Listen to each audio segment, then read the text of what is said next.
Let's get started probably with a quick small intro. I'll start a quick intro from my side. I'm Bikash Barai, the host. I am one of the co-founders of FireCompass, as well as I'm one of the co-founders of CISO platform. So Dan, let's start with a quick baseball card kind of intro. Sure. Dan Lohrmann, I'm Chief Security Officer and Chief Strategist at Security Mentor. So we do security awareness training and former CSO for state of Michigan and started my career at the National Security Agency. Great, wonderful. Thanks, Dan. So probably this is not the most friendly way to start, but let me do it nevertheless. Go for it. What had been the most embarrassing moment in your professional life? Yeah, well, thank you for asking me that question, Bikash. It's great to be with you today. I really enjoyed our conversations preparing for this. And, I would have to go back to 2004. I was the Chief Information Security Officer in Michigan. And so I worked for a woman at the time, Terry Takai was her name, and became very, very famous. She was the CIO for the state of Michigan, so over all technology in Michigan. She went on to become CIO for the state of California, and then after that, CIO for the U.S. Department of Defense. So she was very, very well known in the U.S. and around the world.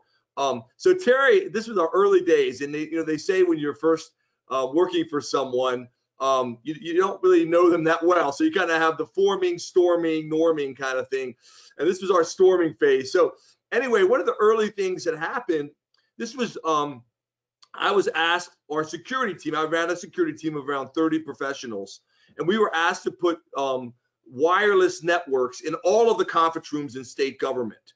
And so at that time, that was kind of a cutting edge issue. Now, everyone has wireless everywhere in their homes and in coffee shops and everything. But the reality is, that was a cutting edge thing at the time. And my background was, National Security Agency, and we call 3-letter agencies in Washington. So NSA, CIA, DIA, FBI, and I had done my homework, and I knew that this was bad. Security, we couldn't allow Wi-Fi in conference rooms because it was going to be a problem. It was not secure. And there were stories in the papers, lots of stories in the U.S. papers about people pulling into Home Depot and Walmart, not Walmart, but Home Depot and Lowe's and different parking lots or car parks and hacking into cash register because the Wi-Fi's weren't secure. So I had all these papers. So basically, Terry asked me to prepare. We were in the staff meeting, and it was like 10 of us in the staff meeting. And we got to that agenda item, and Terry says, Dan, tell us how we're going to securely put Wi-Fi in all of our government conference rooms. And I said, well, Terry, I've decided to cancel this project. We're not going to do it. We're not putting Wi-Fi in any of the conference rooms. And Terry just looked at me with this stunned look, and I have, she asked everyone to leave the conference room but me. So it's just me and Terry looking at each other. And I've never seen a government agency meeting end so quickly in my life, because this was an hour-long meeting. It was 15 minutes in, and she just ended it. And she looked me in the eye and she said, Dan, if that's your answer, you cannot be the CISO in the state of Michigan. Basically, I was worried I was going to get fired. And I said, well, wait a minute, Terry, you don't understand. Let me explain. I had all these white papers and all this. I was going to show her all my background materials about and articles and books about why this was a bad idea. And she says, no, stop. I read all those articles. I know what you're going to say. I know what you're thinking. But she said, I've been to Dow, Ford, Chrysler, and General Motors. They all have Wi-Fi in their conference rooms. What do they know that you don't know? And so they're like, so I'm like, whoa. She says, I'm giving you 1 week to figure this out and come back and give us a plan, not to deliver it, but to give us the plan to do it securely, or you're fired. So that was a real scary moment for me, Bikash. It was scary. I almost thought I was going to lose my job. I ran back to my team. That's an interesting try. Yeah. I just one more quick thing I'll tell you. I went back to my team. They were like, did we tell them we're canceling Wi-Fi? And I said, no, we're doing Wi-Fi. We've got to figure this out. So 2 years later, we actually win the award for top Wi-Fi security in the whole country. But that really was a paradigm shift for me as a person. That security needs to be enabling. They need to be coming with solutions and not just problems. Security pros can't just say no, can't do it. You've got to come up with a solution that's going to do security on time, on budget, with the right level of security. So that's my most embarrassing story. How I almost got fired, but it turned into a good thing. Terry and I are still friends 20 years later, actually, well, 18 years later. And now, Bikash, I want to know what your most embarrassing moment in your career was. Sure, sure. I would be happy to. But before that, so uh, did you manage to get fired? No. No, I didn't. I kept my job. But you tried. But you tried. I kept You my tried, job. honestly. I did not get fired, and it ended up being a paradigm shift for me, because I started to think about security differently. And whenever I had a security challenge, it's like, who's doing this best? Who can we learn from? Look around. And state government is not known at that time, certainly, as one of the leaders in security. And like I said, the private sector was doing that better than us. And we learned from that, and we actually improved. We actually got better through that experience. Interesting. Very interesting learning. I believe that there's a lot of interesting takeaway as well outside of a very entertaining story for sure. So let me share mine. Yes, So this is please. quite a long time back, huh? So almost like couple of decades back, and as a kind of little bit prelude to the story, which is important. I used to do a lot of magic shows. I mean, long time back, and by magic shows, I don't mean the rabbit out of the hat trick kind of magic shows, but more like the David Blaine kind of stuff, mentalism and close-up magic and those kind of Yes. stuff. I used to do on stage as well. So I was doing like opening shows for college fests and closing shows for college fests. So I was doing it at a pretty decent level. Uh, so and also I started my first startup around that period. We were doing this automated penetration testing on the Nice. cloud. So that was what we were working on. So now I went for a visit to Paris to meet some partners, and that was like a slightly gloomy day and little bit of drizzles. And I remember I was walking down the stairs of they call it subway, right? Yeah. Subway. Yeah. Like the underground, yeah, they call it subway. Yeah. So or no, they call it metro. Oh, the metro. I Yeah. guess the metro. Yeah, yeah. They call it the metro, the underground transport system. So In the U.S., in the I U.S. was, is the subway. yeah, US is the subway and London is the underground. Yeah. So I was going down the stairs and there was a guy who looked like from East Europe. He came and told me that I'd like to sell this iPhone. iPhone just got launched and would you like to buy? And I was the BlackBerry guy during those days. Yeah. So I said, no, I'm happy with my phone. So I was walking down, and this guy still followed me and said, you know what, I need some money badly, and my sister is at the hospital. I need some money. It'll be great help if you could buy this. And he eventually came down, like he started with somewhere around few hundred euros and came down to some 20 euros, and eventually he told me, you know what, I need it very very badly, can you give it to me I mean, I'll give it to you at 10 euros or something like that, and here's the iPhone, and I'm also going to give you this camera, a small point and shoot automatic camera. And I took that phone and I swiped and everything was working fine, and I thought this is interesting because at 10 euros, if you get a device which is working, in worst case, even if things are not perfect, we can go open it up and look into and use it for hacking. So I Sure. found that and I think I became a little bit greedy. I wouldn't say I tried to help that guy, but I said, okay, here you go. I gave the 10 euros. He took this iPhone and the camera, put it into a small brown bag, and gave it to me. And I took that, and he started running up the stairs. And I opened this brown bag, and inside that there were 2 potatoes. Oh, wow. So right in front of me, he did the classic switch, which I was pretty well trained to do. He did Wow. that classic switch in front of me, and that was probably the most expensive pair of potatoes I have still, I've bought till date. That's a great So that story. had been a pretty humbling experience, I being a bet. security professional. Um, I mean, uh, uh, that reminds me to stay humble. That's great. Great. Great story. So Dan, let's get started with some real crisis examples. Today's topic is handling crisis. Um, please share some examples of some real crises that you dealt with in the past. Well, I've dealt with lots of them. When I was CSO, for sure, one of the biggest ones was the blackout, the Northeast blackout of 2003. So, we had just gone through the whole Y2K, and I started in Michigan government in '97, and I'd come from an NSA kind of top secret background, and Michigan government was very different than that, of course. Not a lot of very secure facilities, but the whole focus during those years from 97 to 2000 was Y2K. So we had prepared, what if, all the computers break, and we had done a lot of good work to prepare for that. And that went kind of without a hitch, but we were all sitting there in the emergency center, on January or actually, December 31st, January 1st of 2000. But then 3 years later, we had, of course, 2 years later, we had 9/11, but not so much happened in Michigan. But 2 years after that, we had a large blackout in Michigan where the whole Northeast lost power.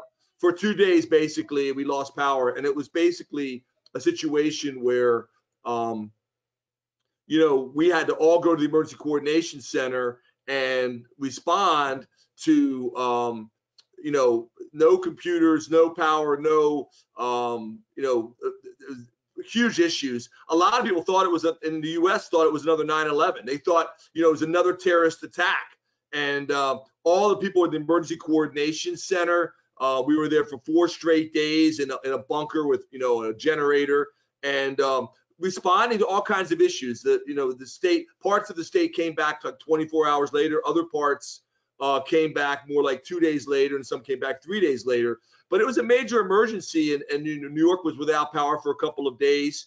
A lot of things happened, trying to get water from one side of the state to the other. Some things you wouldn't necessarily think about, like it was a very hot day. It was like 95 degrees Fahrenheit in the U.S., and restaurants were having to close. There was no air conditioning, but they were serving spoiled food. And so like there were food inspectors who were having to, close restaurants because people were eating spoiled food in Detroit, and they needed the technology to support that, but they had no power. So there was lots of things we had to do. And during that time, I met tons of people who ended up becoming leaders in Michigan government over the next decade. The person I worked closely with was Colonel Etchew, who was running the whole emergency for state police in Michigan. She ended up becoming the director of Michigan State Police. So in those kind of emergencies, if you're ready, if you're prepared, if you've got good plans in place, it can really strengthen your security organization to be prepared. That was not a hacking attack, although some people thought it was a hacking attack initially. But we responded to that, and that was a real life emergency we responded to. That's interesting. That's very interesting. So, that happened due to more like a natural calamity, but that's something which I think all the nations today want to stay prepared for, right? So, Dan, Correct. let's talk about some of the drills that you have done, Sure. and so any of these large scale cyber crisis drills that you conducted in the government. Yep. Yeah. So one of the ones that I want to mention was a series of drills that the U.S. Department of Homeland Security does called Cyberstorm. That's CYBER Storm, STORM. And the one I'll tell you about, the story I'm going to tell you is from Cyberstorm 1, which was the first one. But they're now up to, I think, Cyberstorm 7 is coming. They do this every 2 years. And these are global exercises. So, they do them in, U.S. states. They use federal agencies in the U.S., but the United Kingdom and France and Australia and New Zealand were all part of these exercises. So this was a global exercise. We were at the first one, and my team had prepared. This is a week-long exercise. It was not everyone on our team, obviously, but it was a large group of people. And I tell people, if you want to understand what Cyberstorm 1 was like, I'm thinking this is back in 2006. So this is going back to the first Cyberstorm, but there's a lot of really good lessons we learned from that. Watch the movie Die Hard 4 with Bruce Willis. It's called Live Free and Die Hard, where all the power goes out and bombs are going off, and it's scary stuff.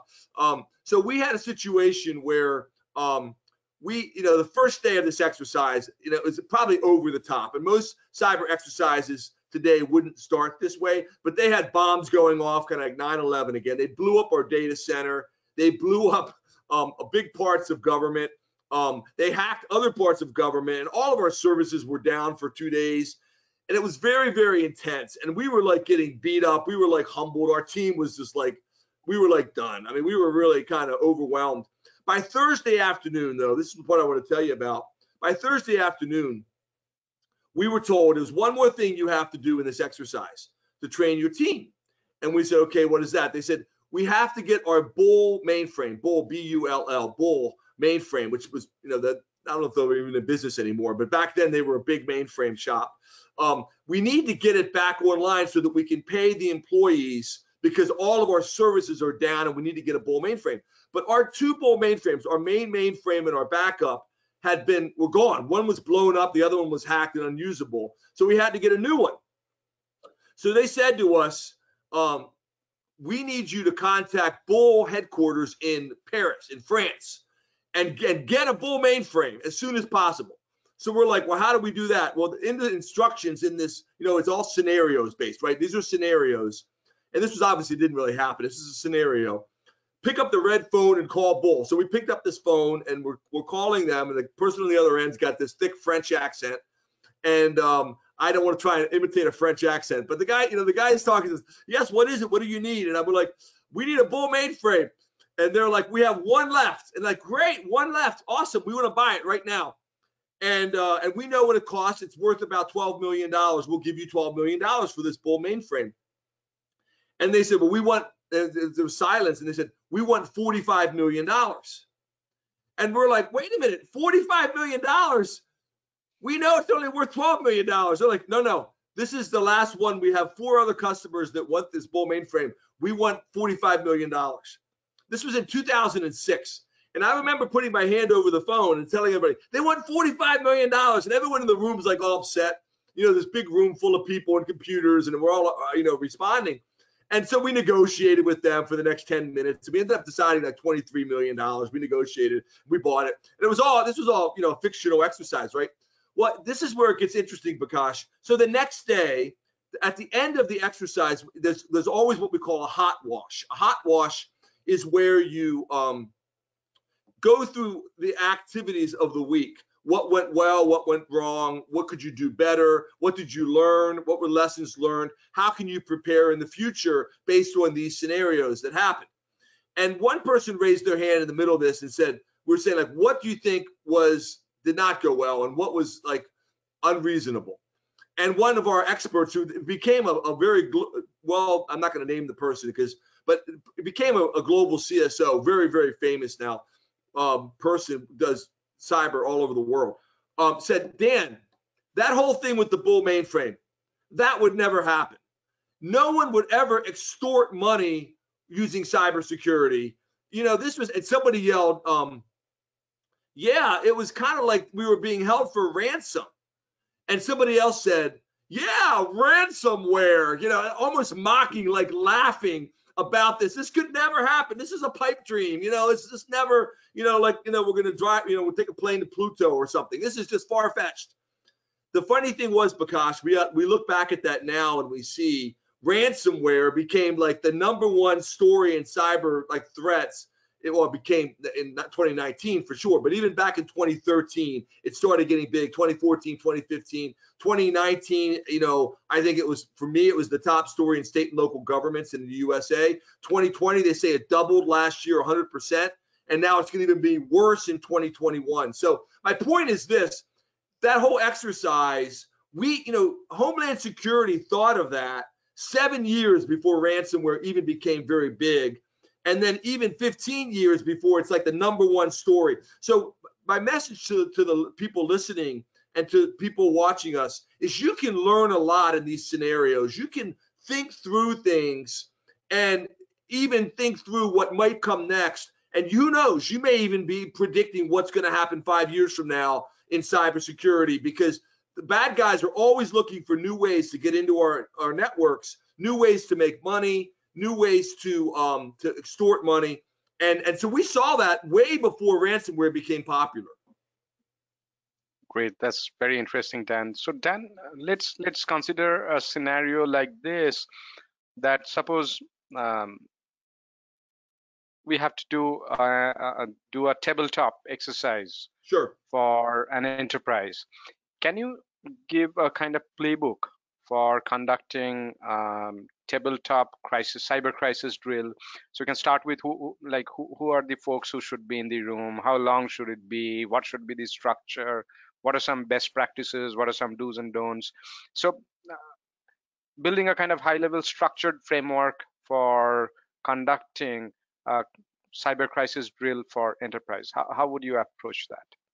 Great question. Yeah, so I've been a part of many of those, both within government and now in the private sector, working with in the U.S. It's with InfraGard, with federal agencies, with U.S. State agencies and others.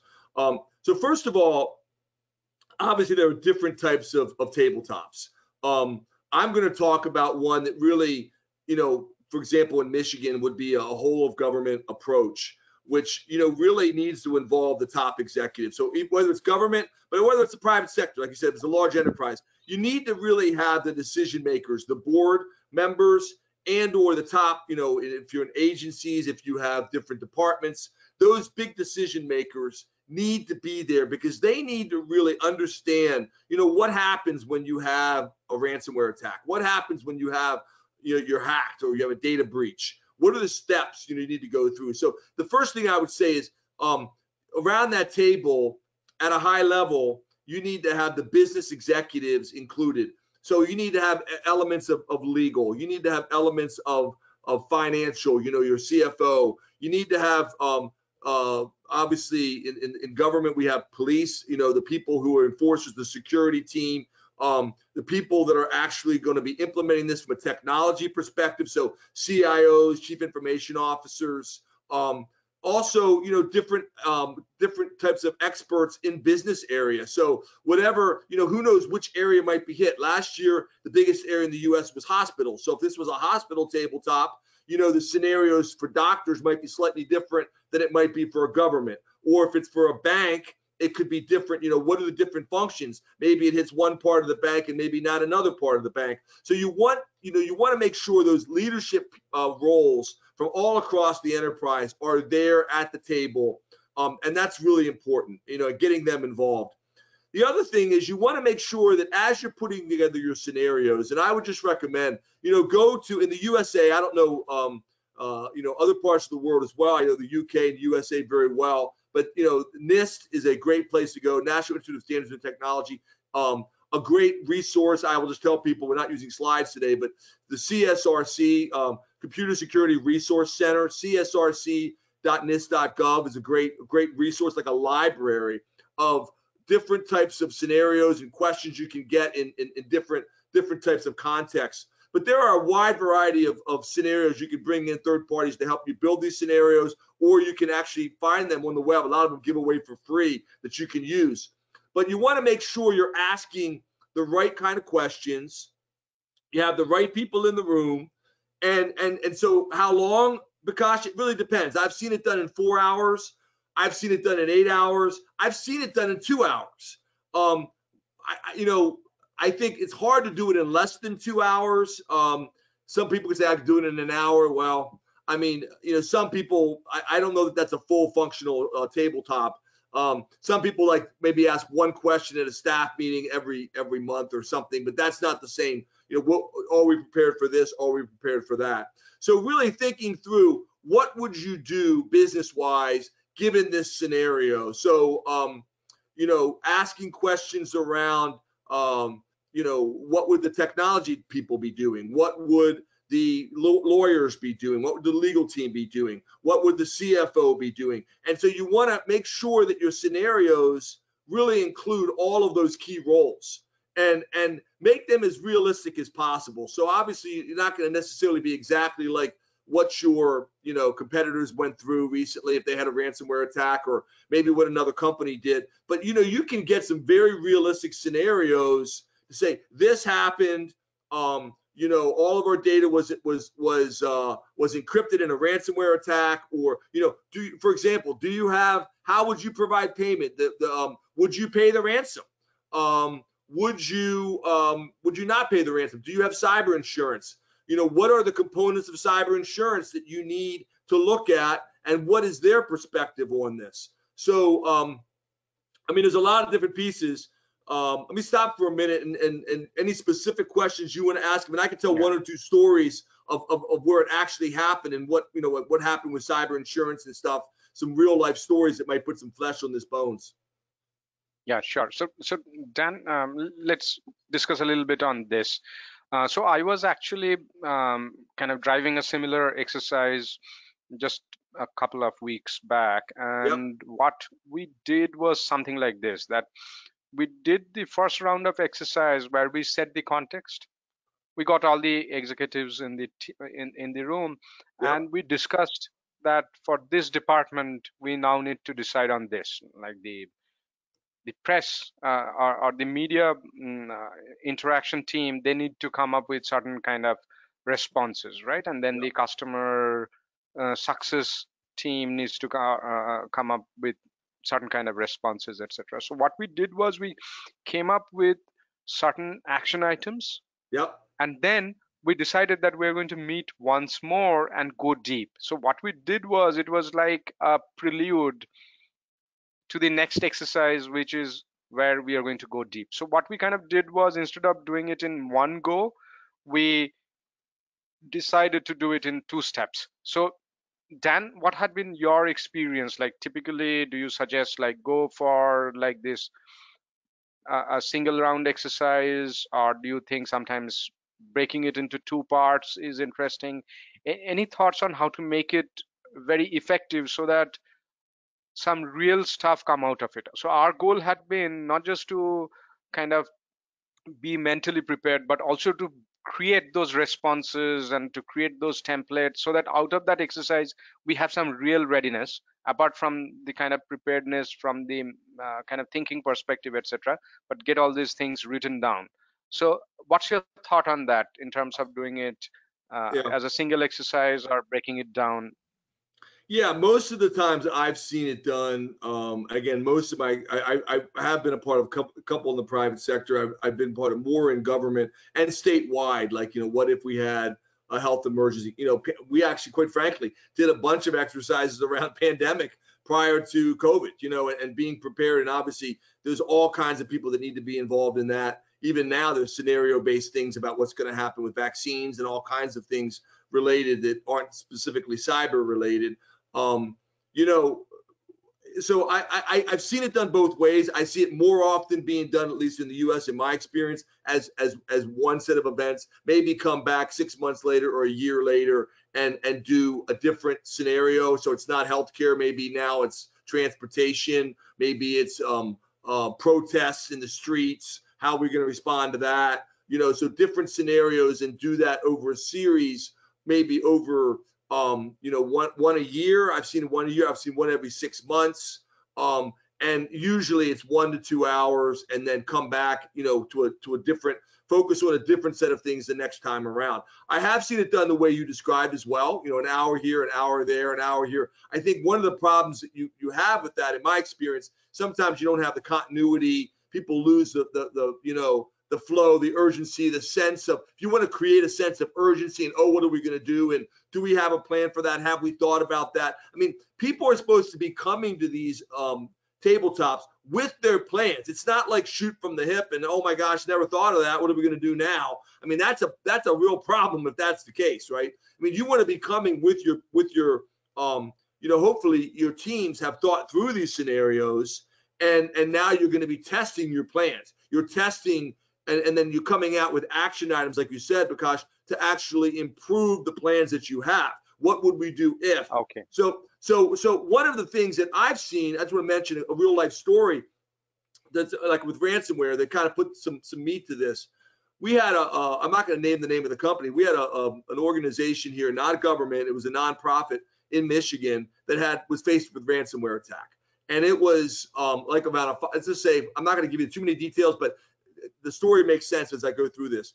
Like, it was about a $5 million request. They had encrypted all their data. They had no access to anything. Their backups were encrypted. They had not done a good job of separating their backups, and they hadn't done a good job. A lot of people have backups, but they don't test the backups. And so the bad actors get in and they actually encrypted the backups as well. So they were kind of, up a creek.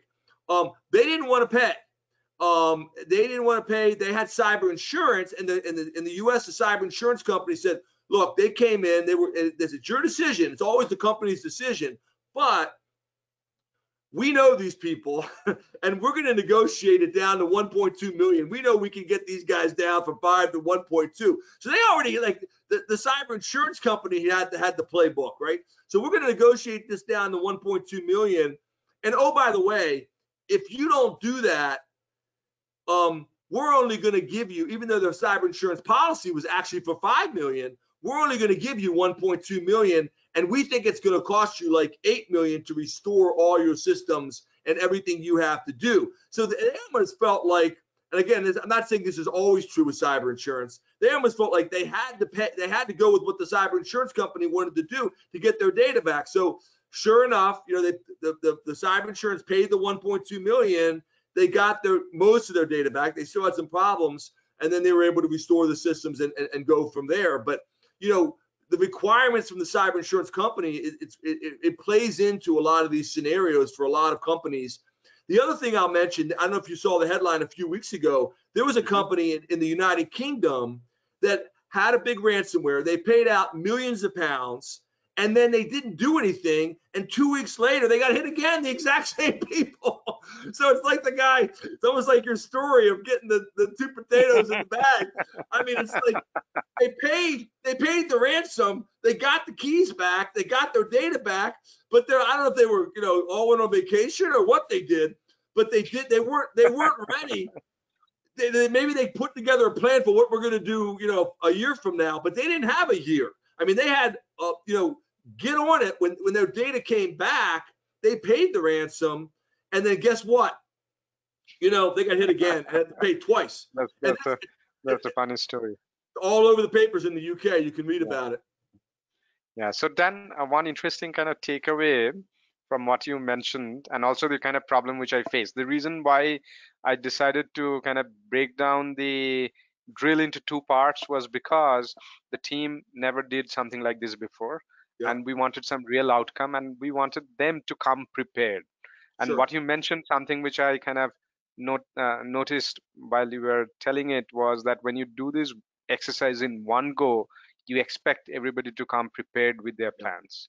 So I think that's a very important thing, that these crisis drills, in order to be successful, the teams need to have that right background beforehand. They need to come with some level of preparedness and planning, and not just get in, because that's not going to be a recipe for success.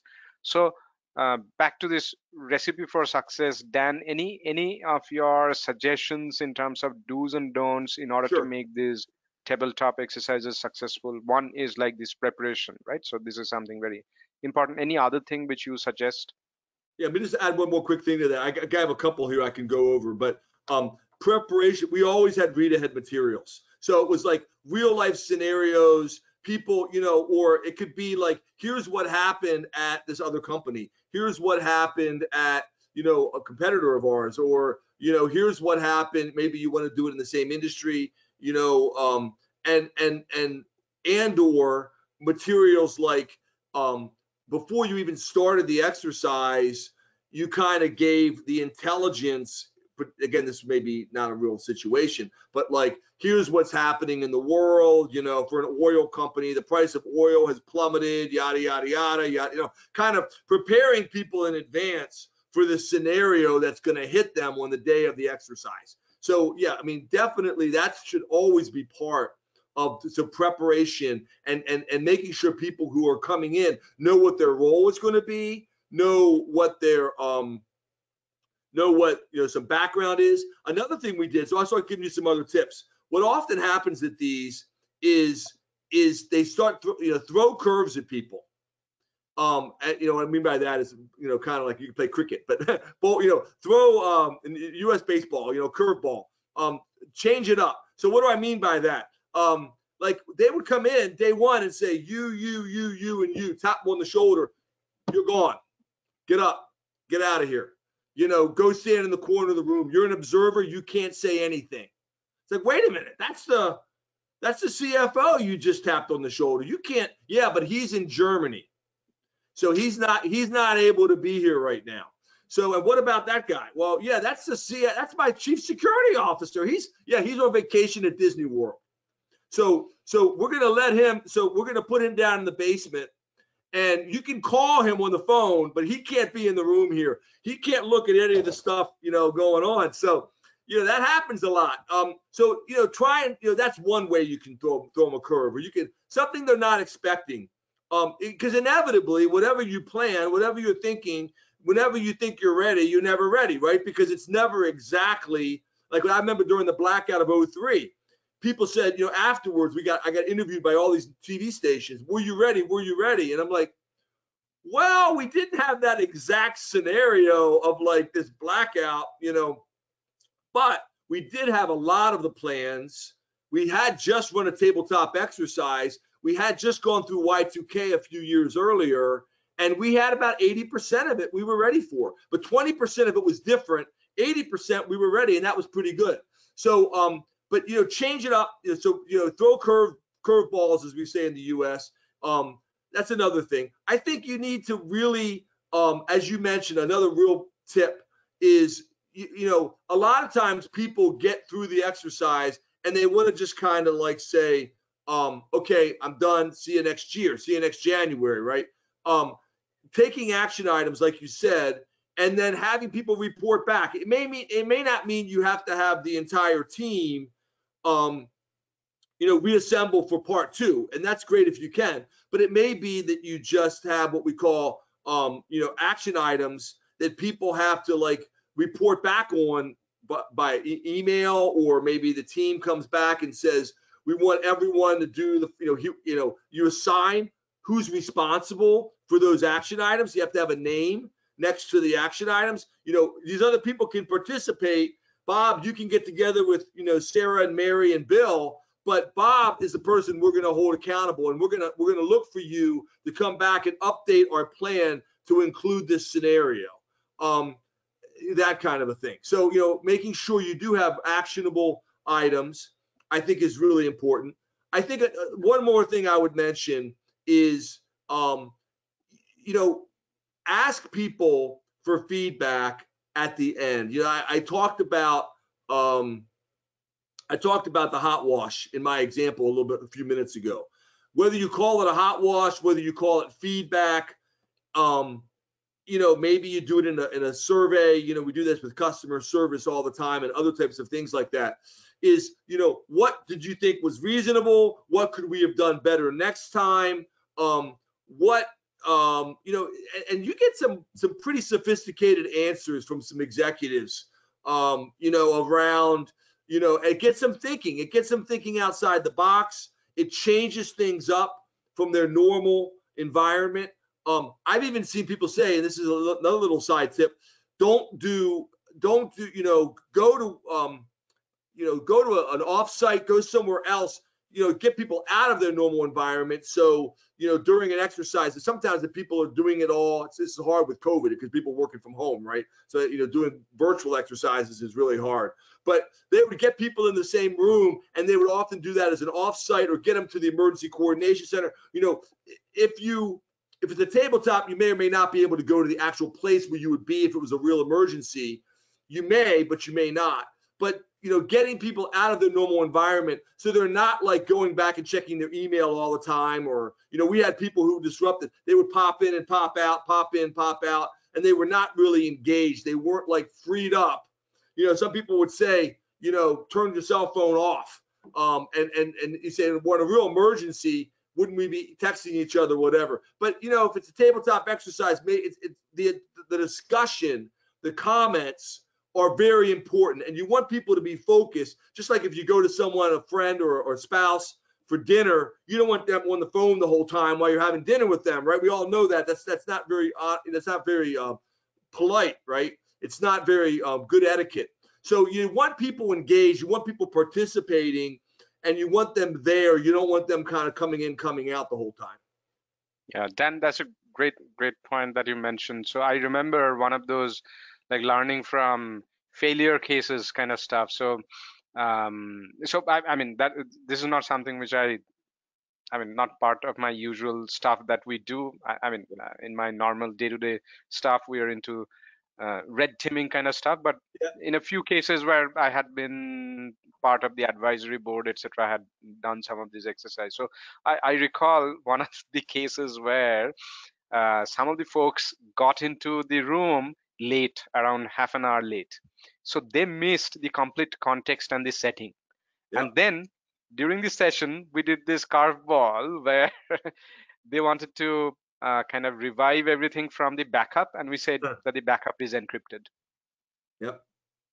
The cloud backup is encrypted, and that kind of created a lot of frustration, and these guys had a lot of challenges and issues to kind of cope up with this scenario, and that created a lot of confusion in the room. So I think what you mentioned is something very important, that people should be completely dedicated. They shouldn't be moving in and out, and they should have the context. They should join the meeting on time and stuff like that. Else, an exercise like this can go in the can be a very futile one, and if a few people are not engaged and involved, that can actually kind of take away the seriousness of this exercise, right? So any other thing you want to add, Dan, in terms of any of these success factors, do's and don'ts, before we move to the next one? I just would say one final thing, and that's, you want to be growing. The goal is to improve, and you're never going to be perfect. This is a journey. It's not like, some people come in and have observers. I know Homeland Security, they'll have people just sitting there taking notes, and they'll grade you. You can do that. I know they have reasons, did you do this? Did you accomplish? What were your goals? The team that's putting together the exercise certainly should have goals and outcomes that they're looking for. And, you can do that. I know Homeland Security does that a lot. They grade people, what worked, what didn't work. But remember that every time you do this, it's different. It changes. The people are different. You think, well, we all did this and we were great, but yeah, that was a year ago. That was 2 years ago. Now the CFO is different. The CISO is different. The CIO is different. So you're doing that. Sometimes you do the same thing with a different group of people, because it may even be the same exercise. I would update it, hopefully, but you remember that the organization is always changing. The world is always changing. If we did an exercise today, Bikash, it'd be very different than what we would have done 1 year ago before COVID hit, so hard. And so the reality is that everything, it's a moving target. You're never done, but I would celebrate success when you accomplish something. Have a party, if you will. No, enjoy it. You accomplish something, move on, and know that you're going to constantly be hopefully improving. It's not like a destination; it's a journey, and so you want to constantly improve in your approach to dealing with cyber threats. That's a very important thing that you mentioned. It's not a destination; it's a journey. So Dan, in 2021, what are some of the things which you think as cybersecurity professionals we should look out for, which could be some interesting technologies, which could be some interesting trends, anything that the cybersecurity professionals should look out for in 2021? Yeah, thanks for asking. Every year I do a top 21 or top whatever the number is. This is 2021, so 21. Last year it was 20 for 2020. I do the top predictions from all the security vendors in the industry. So you go to Lohrmann on cybersecurity, LOHRMANN, Lohrmann on cybersecurity, and you'll see this list. I've done it annually for about a decade now. And it's not my predictions, but it's what all the top vendors are saying. So, certainly a lot of experts are pointing to ransomware getting, evolving, getting more complex, changing, where, a lot of times they're stealing the data before they encrypt it. So they're hitting you twice. And if you don't pay, they threaten to release your data. Ransomware is a big one. Working from home, Bikash, has changed so much. Threats are just coming in organizations in so many different ways. People a lot of times using home computer equipment, maybe home routers, even some of the technical difficulties you've had today. You see, it's challenging when people aren't in the office. So, looking at their whole digital transformation, which is really occurring at lightning speed, the good news is there's a lot of really positive things happening. The bad news is there's also more risks that are being introduced into business processes because people are working from home. So a lot of the vendors are pointing to different things, like they're saying your home network is like headquarters for the hackers. And some very entertaining examples in that blog that people can go to and read about. We can post the blog if people want to know that.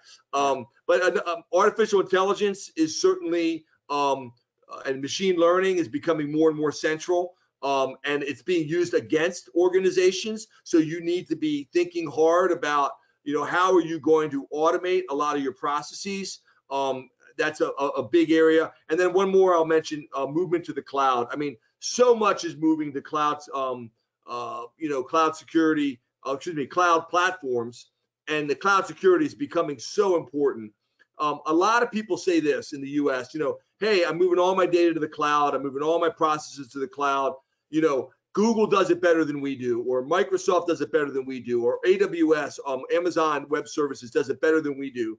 So, but what they miss, Bikash, is that you're still responsible for that end-to-end security. Even if you've got an AWS server, maybe they've got a great data center, maybe they've got security practices, but your people are still administering that, or you're still running that business process, or you're still running that end-to-end security for your customers and your clients. So you can't just say, well, I'm just outsourcing it all to Microsoft or AWS.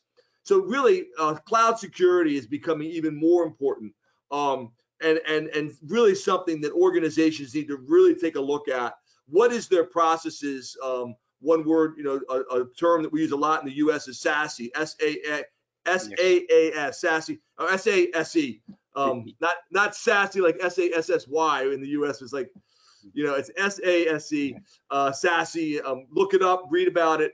It's certainly a hot area for a lot of people. SASE and zero trust. Correct. Right. So, yeah. So interestingly, what you mentioned, and I fully agree with you.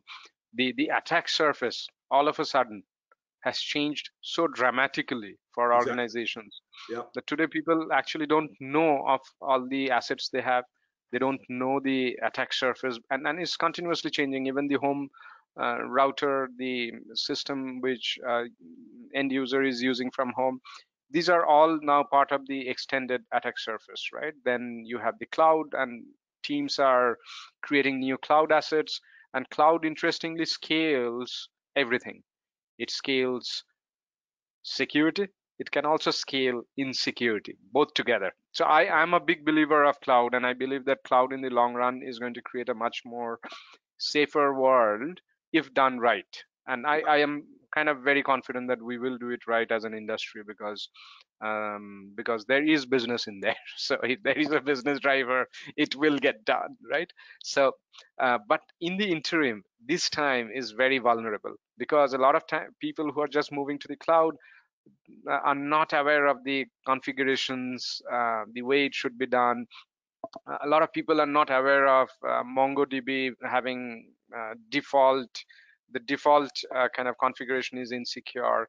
So like since we monitor the kind of overall internet, I recall, um, I guess there's around 500,000 open databases out there right now, Yep. which is quite crazy. People just did not configure it right, and these are all just out there open. So, so these are some very interesting new challenges. But on top of it, I would love to probably add one thing, which is one of the biggest challenge which we as the industry face is that when it comes to security, there are just too many things that we need. Every vendor is going to come and say, you know what, you need this, you need that, and none of this talks to each other. So there is a need for consolidation of cybersecurity. And how could that consolidation happen? It could happen probably in many ways, but one or a few interesting trends which are out there, which could probably shape the future. One is zero trust, which is in other words, is a kind of consolidation, right? I mean, you eliminate a lot of things and put everything into a single place. So zero trust, I believe, has got a very interesting future. I'm very curious to see how things pan out. Cloud definitely is another, because that's going to help in consolidation. So as an industry, that consolidation drive can happen in many ways, but there are these couple of very powerful kind of dynamics which are panning out right now. And last but not the least, I would definitely love to highlight the topic, which is response and recovery. In other words, right? Sure. It's not just about trying to protect, but it's also about having the right kind of response and recovery program in place, which can be done through many different approaches, which could be having the right kind of backups, having these crisis drills, and having the right kind of processes in place, having BCPDR, etc., etc. Many of these may not be very costly. You don't need to go and buy that appliance and shiny new device, etc. These are more basic stuff, but that basic stuff is becoming very, very important. So to conclude, Dan, anything you want to add before we kind of wrap it up with the No, I, last question I for think today? your points are well taken, and I think the complexity. It's funny. I agree that so many organizations um, don't have they don't even use the tools they have, first of all, and they're always always being asked to add more, or you're missing this, you're missing that. It's a huge challenge. It's a huge challenge. So simplifying the architecture, I agree with you on zero trust. It's a challenge because I also think, play devil's advocate, the other thing, they've been talking about industry consolidation for years and years and years, and yet we see more and more startups all the time. So it just keeps growing, and I think there's been predictions that there's going to be a big industry consolidation coming, and as long as the stock market keeps going up, and as long as new companies keep getting bought, and if we have obviously a big stock market correction, I could flush out a lot of things and cause that consolidation. But I'm not sure 2021 is going to be the year we're going to see an industry No, consolidation. it's not going to happen in 2021. But I guess Uh, that we are kind of gradually moving towards that. So okay, SOAR was a movement towards consolidation. I agree. Zero Trust is a movement towards consolidation. Cloud, as a general play, is a movement through consolidation, because that kind of gives you this real estate to do the consolidation. Yeah, Earlier, it was very hard, whereas cloud kind of creates an uniform playing ground, right? So what I mean to say is that the drivers are gradually kind of falling in place, and which is going to win in the long run, time will say. sure. But the good thing is that I'm kind of seeing some of those drivers gradually falling in place. And you're absolutely right. It's probably we are a decade away or 5 years away. Sometimes things can happen faster or slower, but definitely I believe 5 to 10 years. Yep, I agree with that. So Dan, the last question. Um, what are some of I can see a lot of books behind you. So let me ask you, which are some of your favorite books and favorite podcasts? Sure. So to start off, I just want to mention, we talked about this earlier. I brought my book, Virtual Integrity.